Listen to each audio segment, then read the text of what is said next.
Oh, all right. Let's talk about somebody who wish they got up out of it. Drake.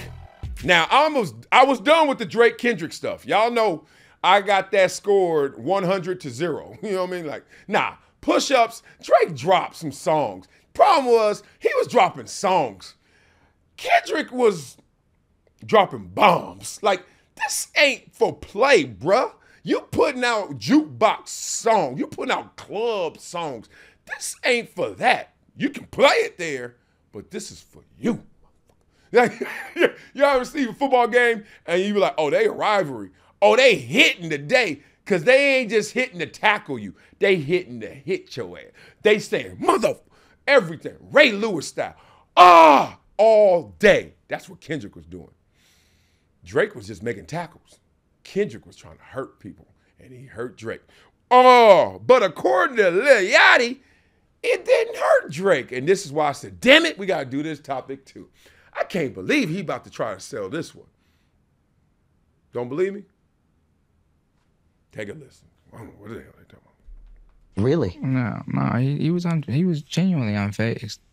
Mm. I respected it a lot, and I talked to him. He didn't bother him. It got to bother you a little bit. If you're an artist, you're sensitive. You feel the world you live in. Obviously, you. I don't know. I wasn't there. Like I said, I was in Europe. You know, I wasn't next to him like how I usually do be. But he was. I never saw him down. Ever. I never saw him kicking, holding his head down. You know, and then to a point where I just stopped talking to him about it because I felt like I was the one bringing him the negativity. Like I was bringing the cloud when I would be like, oh man, I hate that this person said this. And I was showing I hadn't seen. So then I started realizing, wait, I'm bringing you the negativity.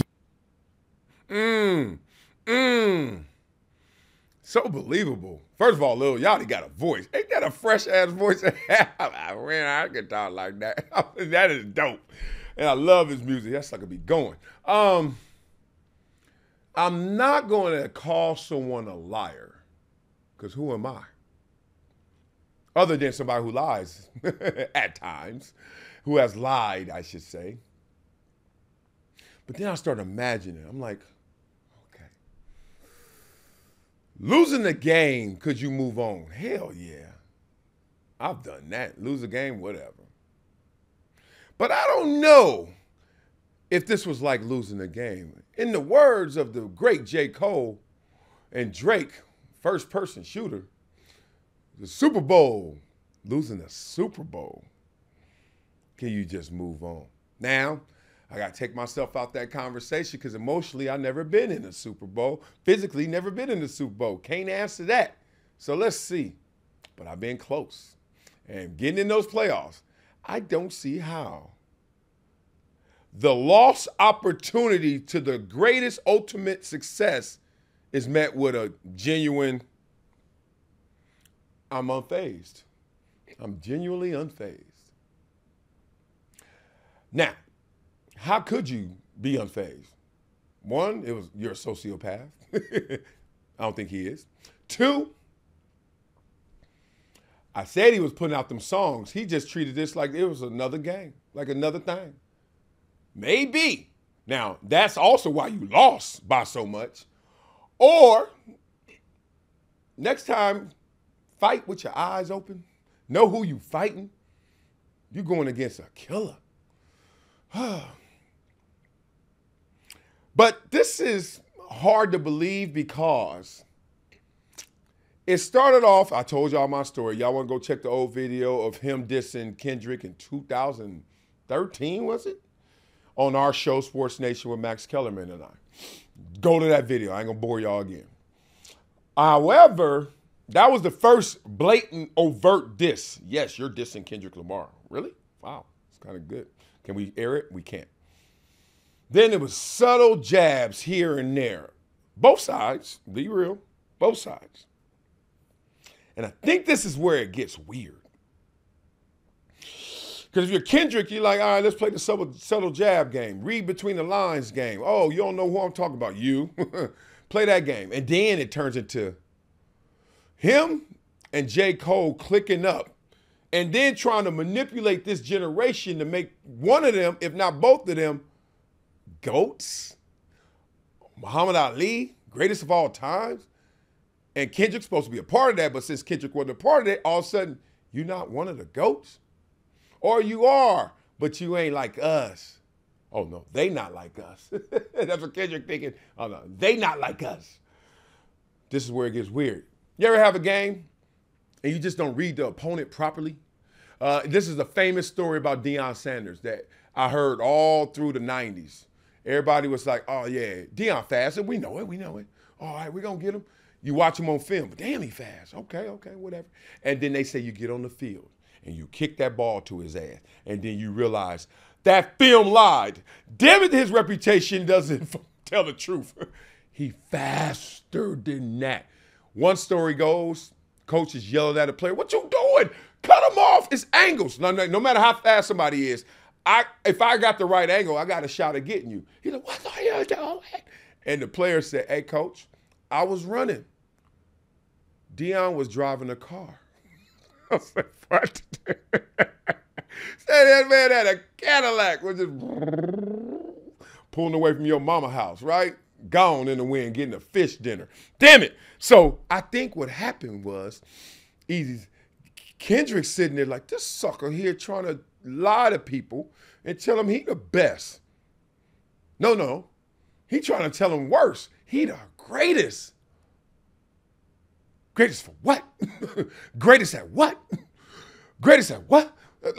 And that song irked him. I could tell. Oh, that song. Because if you listen to that song now, you're like, ooh, it's a lot of assumptions being made, right? First of all, I was like, Drake, you sell the most. Don't get into this whole I'm the GOAT conversation. We gonna put you in there if you shut up.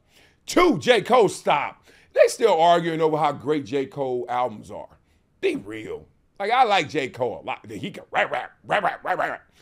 But sometimes he don't be picking the beat and the song don't sound great. But he can rap.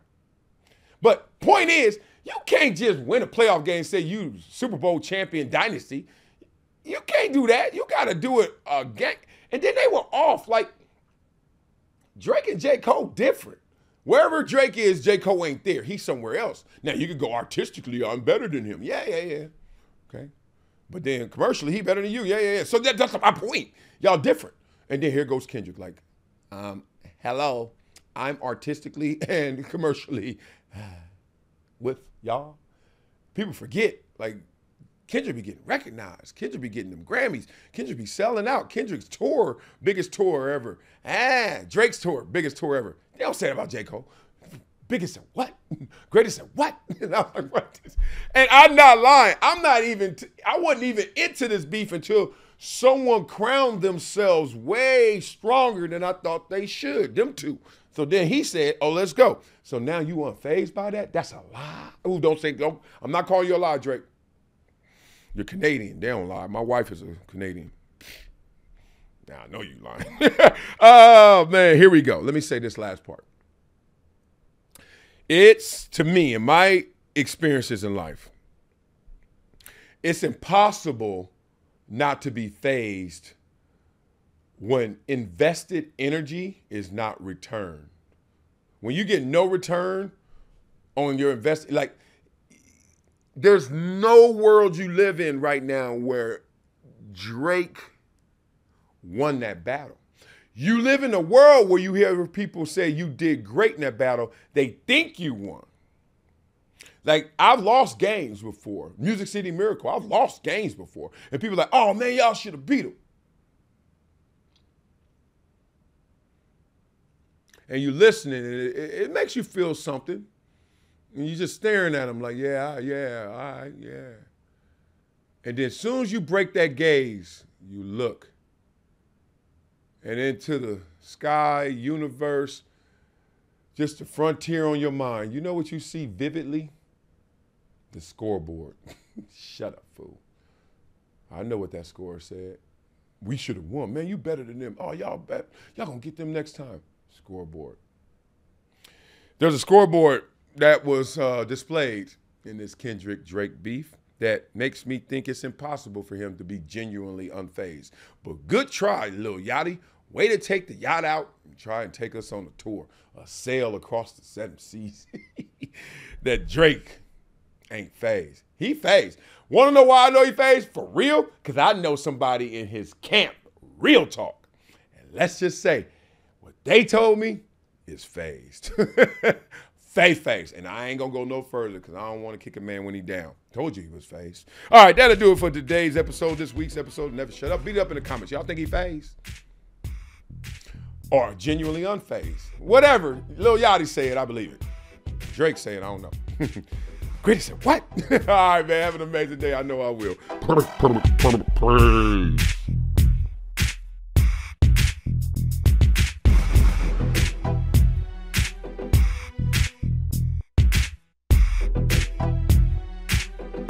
Days a lot faster. Oh, I'm so honored.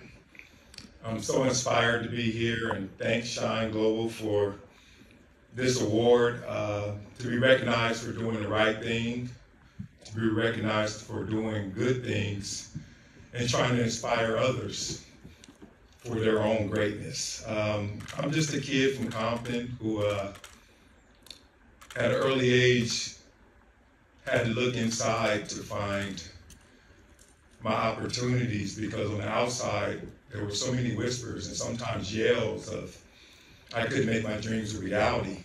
And thought that was very unfortunate, but I was thankful that I never internalized that chorus that was around me. I was a kid that understood that you had to be greater than your greatest excuse. And I had a lot of excuses. I had a lot of reasons to have self-doubt. But I was able to develop my inner power, discover that inner power, and make sure that I showed the world exactly who I wanted to be. And it was really simple for me. It was to make my dreams a reality. There was nothing more to it.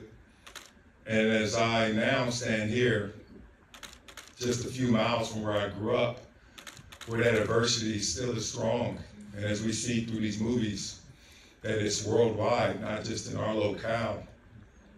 You see the suffering, you see the gangs, you see the drugs, you see the poverty. And there's always one common escape. It's that inner power, it's that ambition. It's having a voice that's louder than those surrounding voices. And I'm on a mission, a global mission, to make sure that that inner power inspires all to not only give, but to receive the blessings that come from giving. And I'm up here right now as a guy who's challenging everyone to give their 3 T's.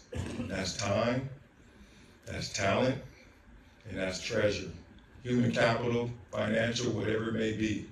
Let's invest in each other, because we all have to coexist here together.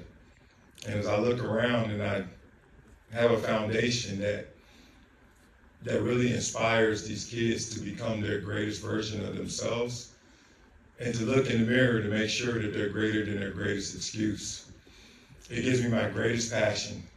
I was a kid who wanted to be a school teacher, but because of my height, weight, and speed, I became a football player. So I took that helicopter ride up as high as I could, but as I was ascending, I never forgot that I was once one of those fork-in-the-road kids who was shot at many times, who had to navigate around adversity every single day, who had to waste so much of his brain power just trying to get home every day. And so many experiences that sometimes you become desensitized to. But in reality, that is someone else's reality. So I'm so thankful to stand in front of all of you guys as an example of the kids that we're trying to affect, the underserved, the underprivileged, those who are told that their hardships are greater than who they are. But hopefully we can inspire them all to look inward, because everything they want out there is already in here. Appreciate you guys.